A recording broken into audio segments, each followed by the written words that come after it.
Man, there has been so much that has happened in the last couple of weeks. I'm sorry this has taken so long. I'll go over why in a little bit. But first, let's dive into what we're actually doing here today, shall we? Our run today will start at the sawmill, where we'll load up on beams and lumber before making the climb to the iron mine.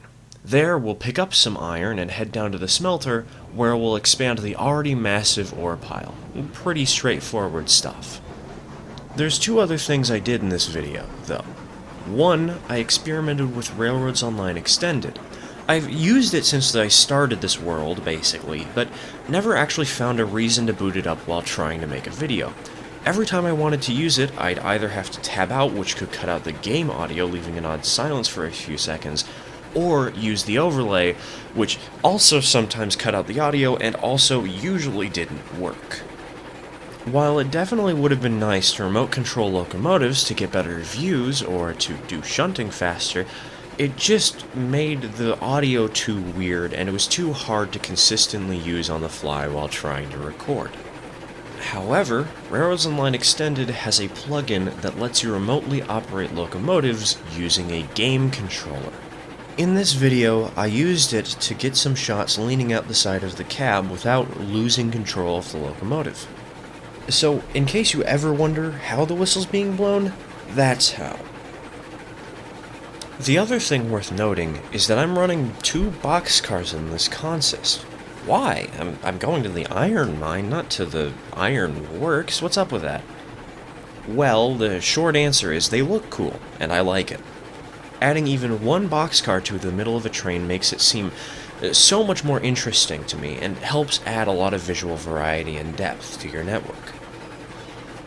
See, most people run unit trains, static consists that sometimes swap out locomotives or maybe cabooses every now and again.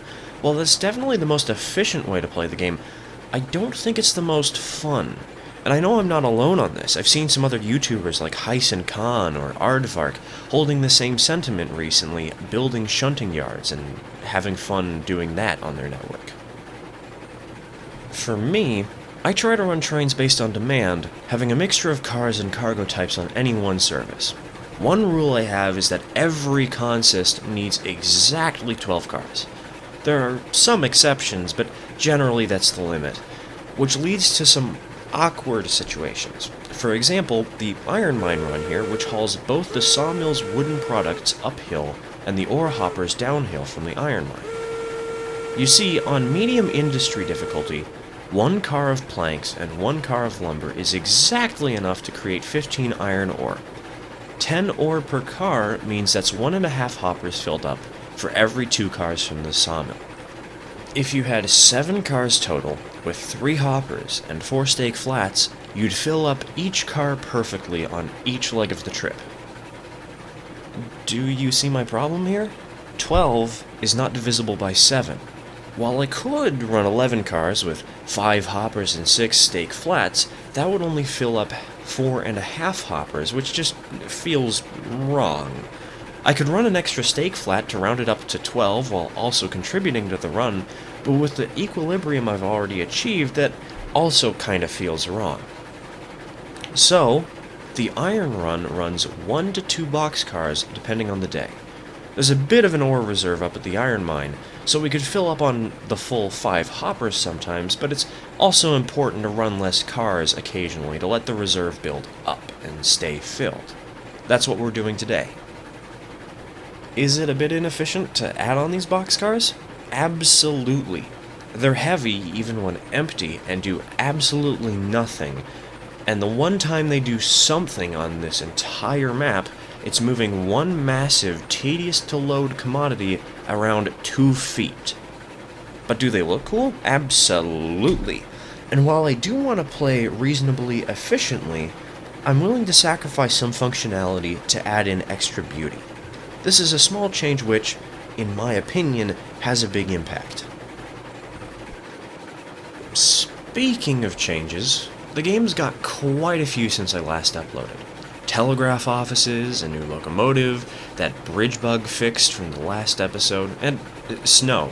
God, I want my cursor back. Overall, though, I must say I like the changes. Maybe I'm burned out after seeing Railroad go downhill so fast and just happy to see new content here not actively diminishing the game's entertainment value, but instead adding on to it? I don't know. But I found a use for the 45-degree crossing. The telegraph depots are insanely helpful, and the new locomotive slots into the engine price rebalance as a good stopgap between the Cook Mogul and the Class 70. That rebalance was a really nice thing to see, too. After having talked about that a bunch in my first episode, I was really happy to see the price changes. I still think some locomotives are worth notably less than others, no matter the stage of the game you're in, but making it notably more competitive and blurring the lines between which option is quote-unquote best for the price in order to make players feel like whatever decision they're going for is good enough, even if not necessarily the optimal way to play, is a great thing. You no longer have to spend more money to buy a Shay, despite the Class 70 being a million times better and a good bit cheaper. Though I must point out that the Heistler is still a bit overpriced in my opinion. And, more notably, I do wish more bugs were ironed out. I've had the wonderful experience of client render distance for the first time recently, and that's a fairly minor complaint when compared to other issues this game currently has. Still, though, overall, I'm very glad to see these additions.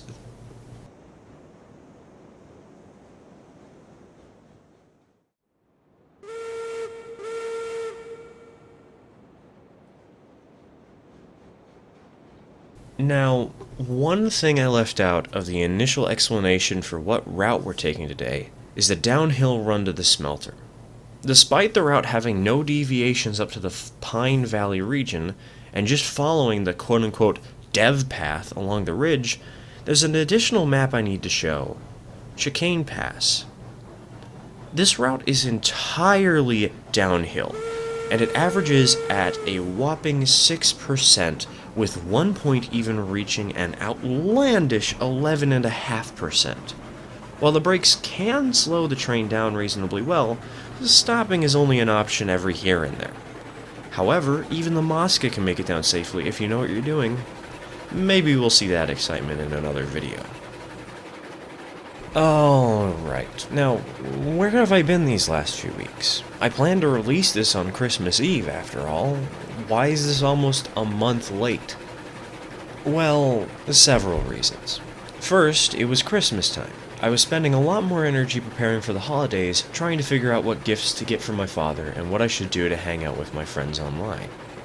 Once I had figured that all out, two gifts that I received were quite large, one physically, one mentally. The first was a mattress, which was actually surprisingly easy to put in place, but required I clean my room a bit to move it in. The second was a Linux computer, which I used to set up some dedicated Minecraft servers for friends. I've never used Linux before, and had forgotten how to set up a server, so that took a few days to get going. I might actually show off one of the servers on this channel soon. It's for a friend who likes streaming, and there are a couple of people who want to record it in that group. The server's not live yet, but it's gonna be sometime by the end of this month. Once that had all settled down, I just lounged around and started playing Railroads Online multiplayer. I joined the Aardvark Games Discord to hang out with folks, and lost many hours of my life playing with the quote-unquote night crew there. Distracted by this all, I started some more Railroads Online projects without even finishing this series. I made a website to host my track diagrams. If you ever want to see what the latest layouts are for this series, you can check the description. I've linked to the website. I also started work on a moved industries map. I'm planning to make it public, but I first need to finish work on the track that connects Spawn to the logging camp in Sawmill. Due to how far away they are, I've built a basic layout for people to get started with. Hopefully that'll be done and out soon. Last, but certainly not least, I've helped to set up a game show of sorts. It's a team-based shunting game with mirrored maps so two teams can compete against one another at the same time. It's only around halfway done, I think, but I do hope to have some contestants hop on and play test soon.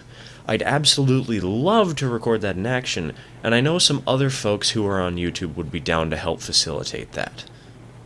If any of those three projects interest you, or you just want to hang out, why not join us on the Aardvark Games Discord server? I'll leave a link to it in the description.